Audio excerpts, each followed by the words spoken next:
All right, so good afternoon.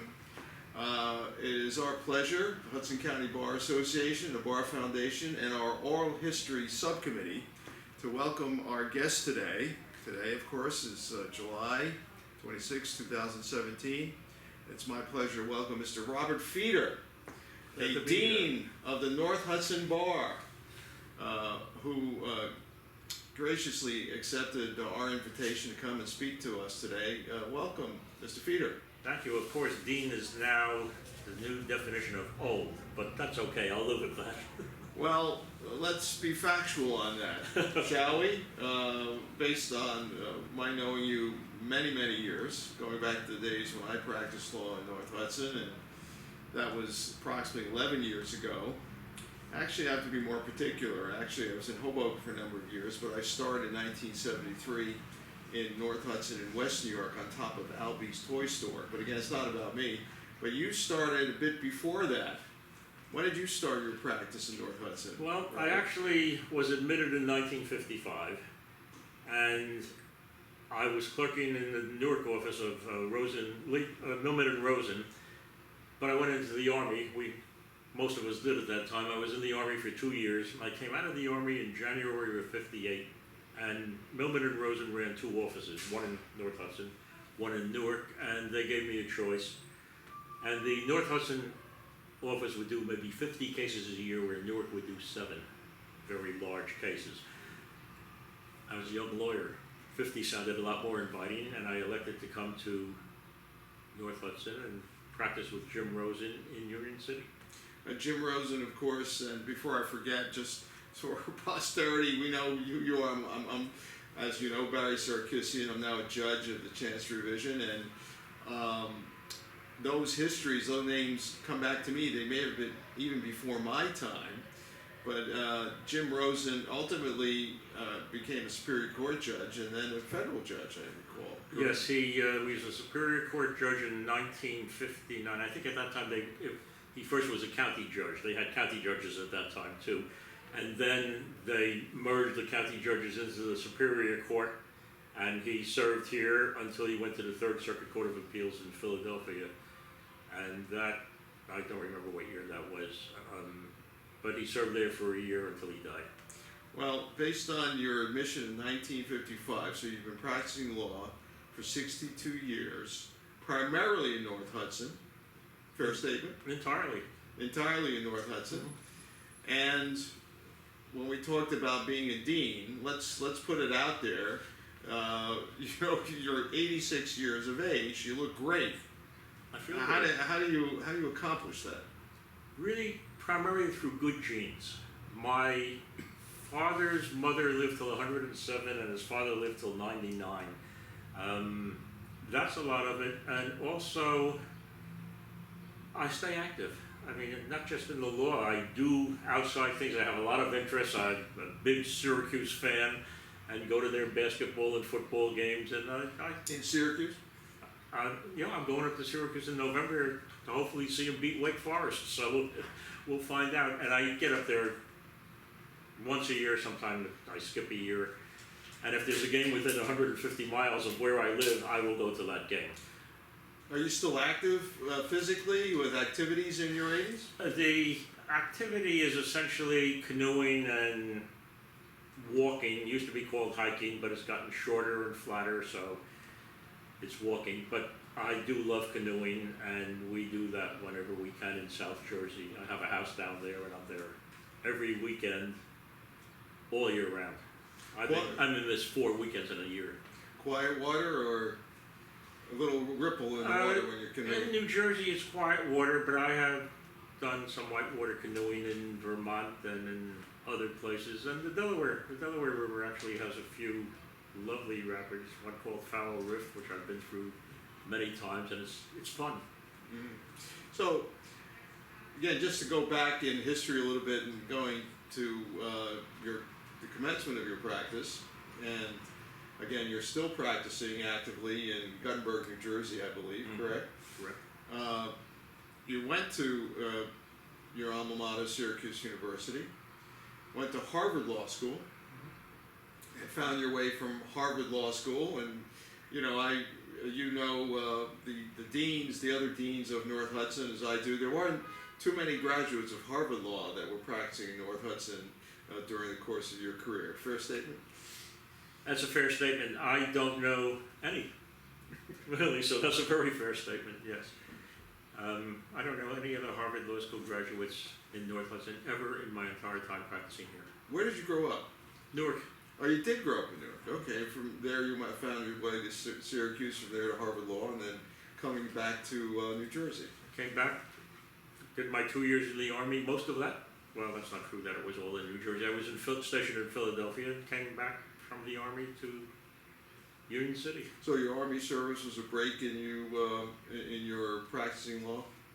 Yes, although for 20 of my 24 months in the Army, I was reviewing government contracts, so there was some law in there also. They found a niche for you with your They talents. found 80 of us who were in what was called pipeline. You weren't assigned to anything else yet, so they took 80 lawyers from all 6 Army areas around the country, told us what they wanted us to do, sent us to Philadelphia.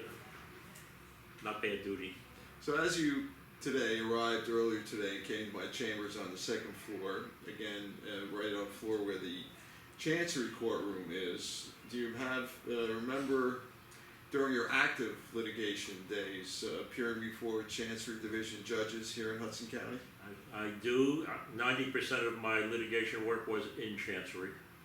I loved that work. It was a great practice, and we had excellent judges. You really could know the judges better because it was one judge in Chancery, and if you were in Chancery a lot, you knew that judge, and he knew you. Who do you remember appearing before in Chancery?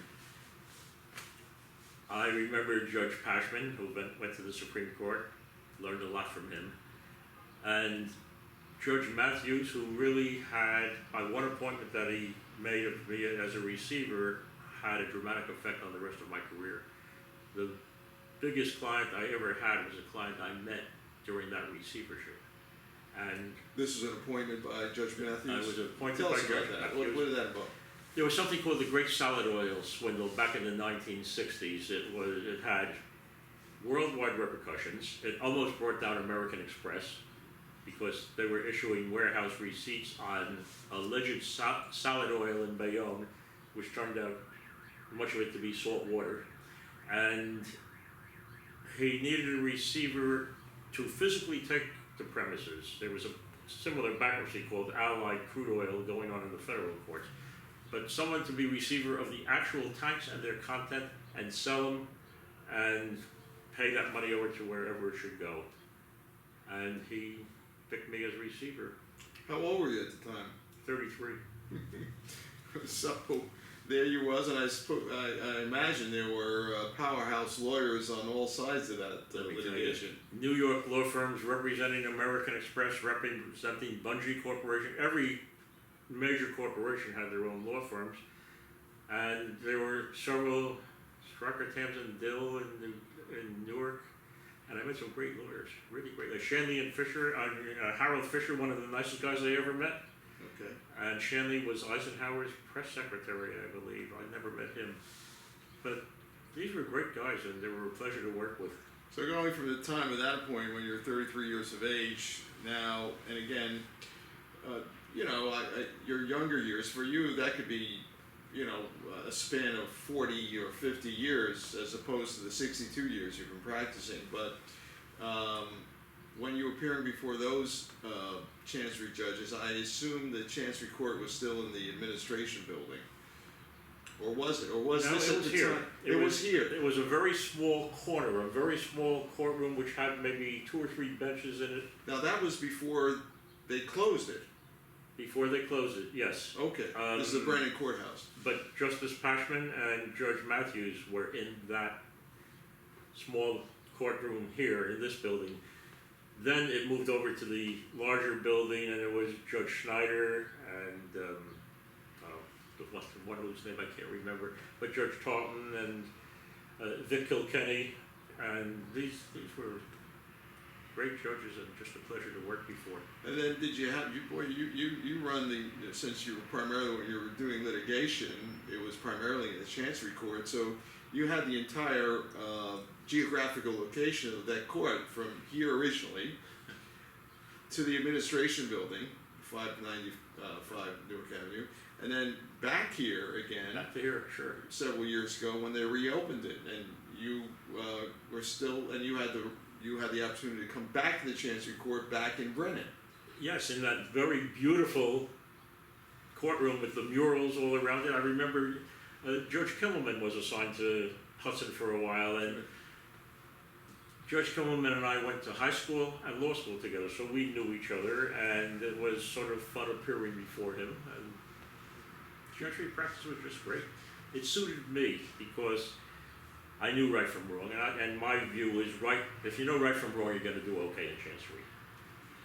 The practice now that you have, again, you're primarily doing transactional work. Yes, it's primarily transactional work, a lot of closings. For me, it's a lot of closings. And I represent a school for special needs kids, which takes a certain amount of time, and a little work for the bank where my office is, and estate work. As you get older, your clients get older too, and some of them die, and you end up representing estates. That is probably now 100% of my practice, those 3 or 4 areas.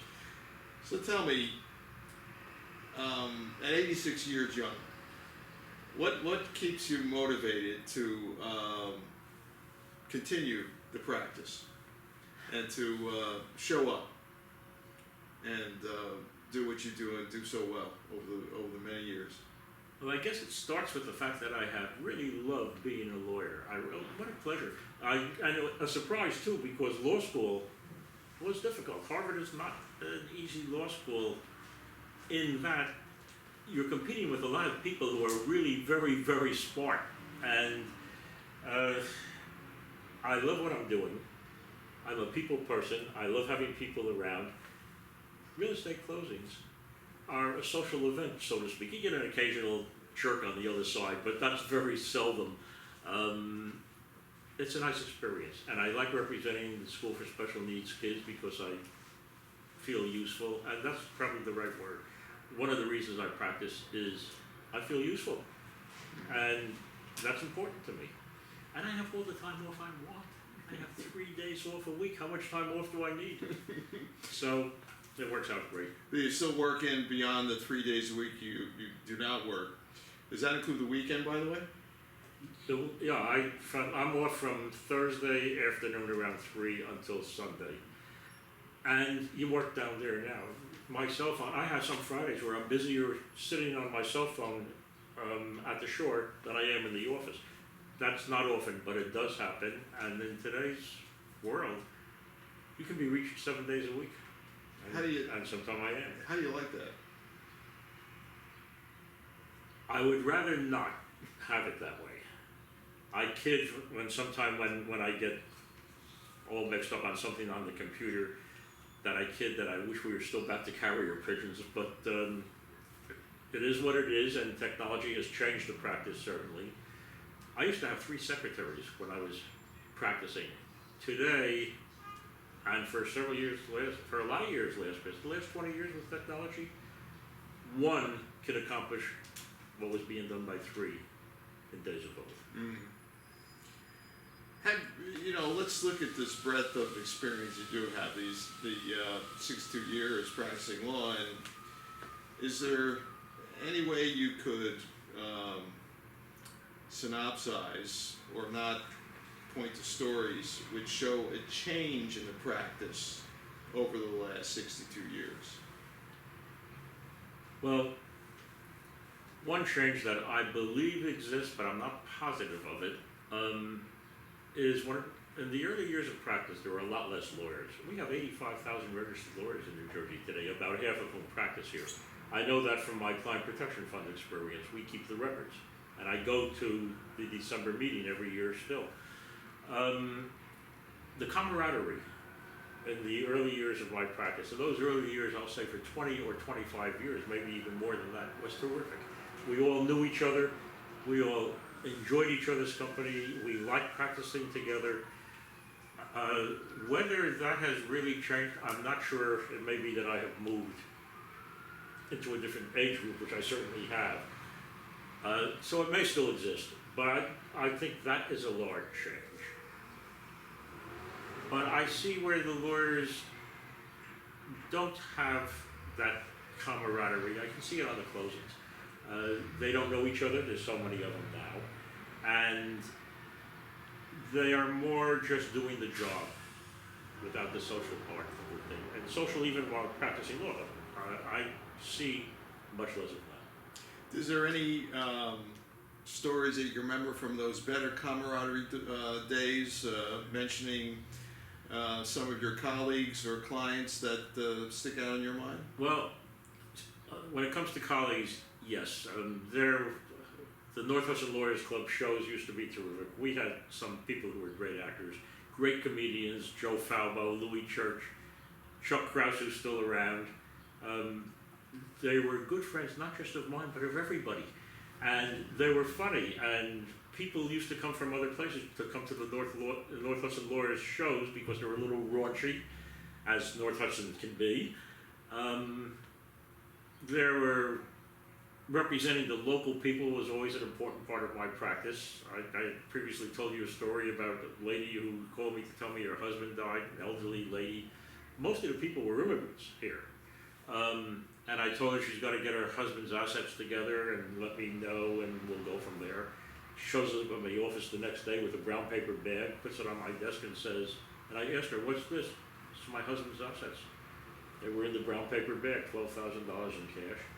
Those things are priceless. It was financially a small part of my practice, but in reality, half of it. And it was an important half because he felt useful, he felt needed. It was important. It's probably why I still practice. Well, I suspect, in closing, again, thank you for taking your time. Since it's a Wednesday and not a Thursday where you might be leaving to go off to the to your canoe and to paddle down a nice creek somewhere in South Jersey, but thanks for sharing your experience with us, and I'm sure, I suspect, you're going to be useful in your profession for many more years to come. Thank you, Robert Feeder. You're welcome, and I hope you're correct.